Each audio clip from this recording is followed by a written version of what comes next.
today I'm going to show you how I'm going to grow some Kumara slips.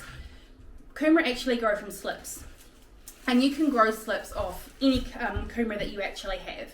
They like full sun, well-drained soil. Kumara will, they'll go digging. Like, you've got to have quite a hard pan at the base, otherwise they send their shoots down and you have to, you know, dig out your whole garden to get your Kumaras out. Yeah, full sun, good food, and you should get some stuff. I mean, even if we got little ones like this, we know that the person behind the camera will eat them because he's demonstrated that before. So what I'm going to do is try and find a Kumara. I've already got this one. We picked it up from the supermarket. This was 53 cents. I'm going to try and find one that is going to fit quite nicely in this jar. Oh, bang! This jar, because this one is going to go in here, and you need room to kind of try and get it out. I'm going to try and find one that's going to do the same. Let's see what we can do with this one. So this one already has some like little eye points and things like that. It's a bit of a hairy one. Kumara is so weird. So maybe we can see how many slips we can get off this one. Put some cold water in. I'm going to fill it up to the top. And then you want to find the point of the Kumara where you can get most of it as submerged as possible without overflowing. So you can kind of see those marks there. I'm going to put my toothpicks to hold it in the to hold it down in the water so it doesn't fall all the way in, just by those marks.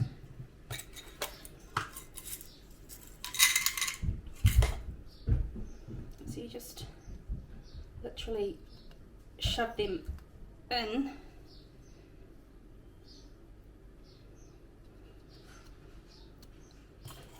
I'll do 4. I'll show you what happened to my other one where I took some out.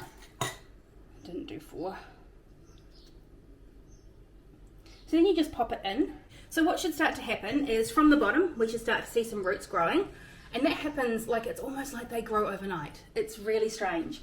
And then you should start to see some slips and some green shoots coming up, and they'll grow, and then you'll have stuff to cut off and plant Kumaras. But these are the Kumaras that I have done previously. So maybe I will take them off and I'll bring them over to the bench, and I'll just take them out and show you what is happening. So I think these ones were done probably about maybe a month ago. Something like that. I think, yeah. So they're both golden Kumara. I had to redo this one as in put it in a new jar. Whoa. So like here is the root mass in the bottom.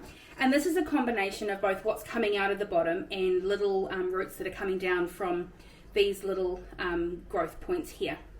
So everything on here is a viable plant. So you can cut these off and they'll grow roots, and then you can put them in your garden and you'll have Kumara. So I need to come in these, and the whole idea I need to come and take them off is because we're starting to get a little bit of softness and rot through here. So it's kind of almost done its dash in the water. This is the golden one, 56 cents, and this is the purple one, which was also about 90 cents.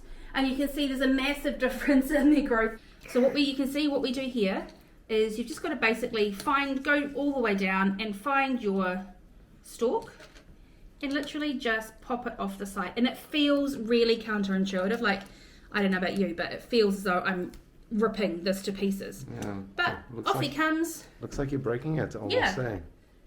Off he comes with his roots in the water. We're just going to continue to do that. That's good. There's some leaves underwater. Yeah. It's fun, right? Yeah, you can strip the leaves off because, see, you feel so rough. I might just lie them down here because I want to try and pop them all in at once at the same height, so that we might need to strip some of the leaves off as well, otherwise they'll go a bit weird. So literally just ripping it off the side of the Kumara.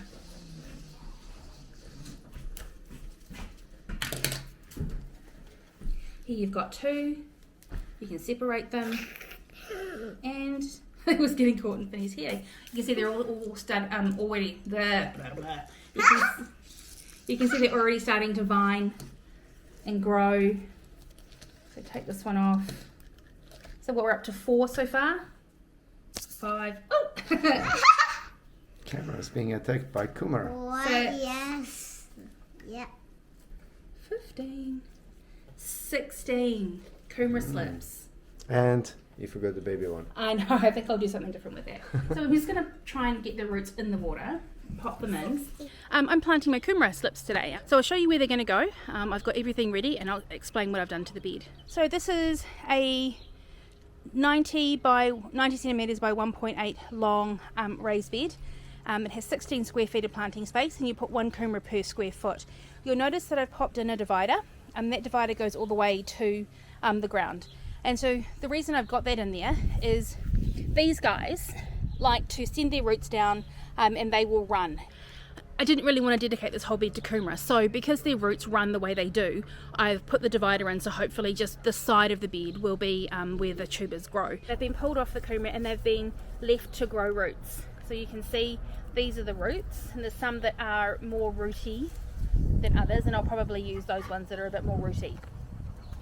So this is an example of a really good one, and you can put 1 Kumara per square foot. So I have 369, so I'm probably going to do some more golden than I am red, and then I'll show you how to plant them, because there is a better way to plant them than just plopping them in the ground. So I'll be back.